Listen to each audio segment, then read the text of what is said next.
Good morning mga kagri. Welcome back sa ating channel sa bago at regular na subscriber. Sa video ito papakita ko sa inyo how to prepare a mini nursery. Mini nga po, kaya konti lang itong aking ay nasa 13,000 capital lang. Kailangan mo ng capital at depende sa kung ano yung gusto mong pasukin na linya. Kung variegated, baka tulad ko variegated, kahit konti malaking capital, malaki din yung return.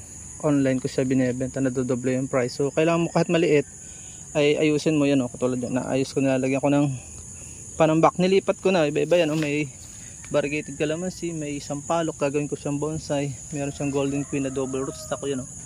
May idea ka dapat kung saan ka kukuha ng mga yan para mother plant mo o dublehan, patungan mo na lang. Nasa sayo kung gusto mo yung kung gusto mo yung ikaw yung maghirap ng punla, meron ka din dapat source ng mga buto. Dapat meron kanyang tawag dito, yung gilingan ng palay. Parang tutuba yata itong sang to. May idea ka, dapat may idea ka. Makipagkaibigan ka sa mga nursery owner para alam mo, hindi basta-basta pinapasok po yung pag establish niya. Medyo mahirap. Crossroad din po siya. Ayun, mayroon tayong source nito. Pinag-testisan ng niyog, nahalo ko dito, may lupa tayo. Kung wala kang pambili, manguha ka sa ilog. Ganon, kailangan may source ka ng mga yan at may capital ka talaga. Ito yung nilipat ko. Nagsisimula pa lang po uli ako. Dati kami nagda-nursery, pero maliit ang kita. Pero this time, medyo maganda-ganda kasi variegated po itong aking binebenta. Nabibenta ko ng triple hanggang sa doble-doble. Yan, dahil nga na pinapalaki ko siya. Maliit lang itong area. Ito, gugulayanin ko to.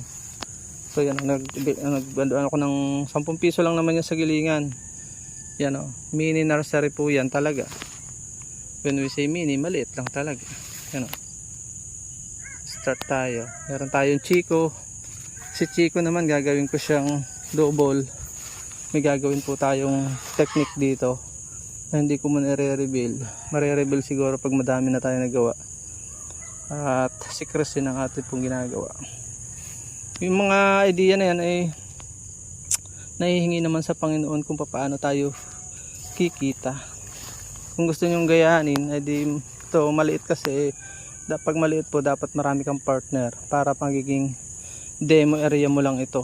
Sa online ako sa Facebook, dun lang naman ako nagbebenta. Dito sa maliliit na sa aming lugar. Ayan tingnan ito.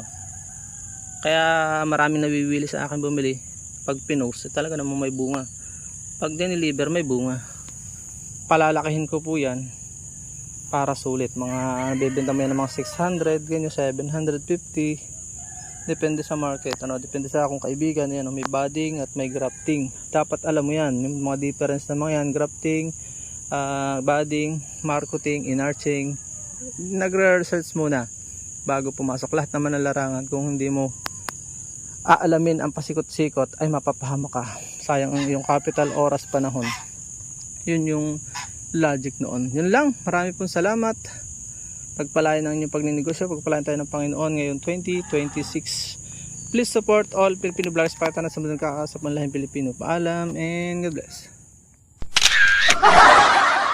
At dyan po nagtatapos ang munti natin vlog. Kung kayo pinapagpala at mahilig kayo sa ganitong klase mga upload, please consider subscribing and hitting the bell icon so that you'll get notification sa mga upcoming namin videos. Magkita-kits po tayo sa susunod natin mga vlog. Paalam and God bless. Bye bye po muna.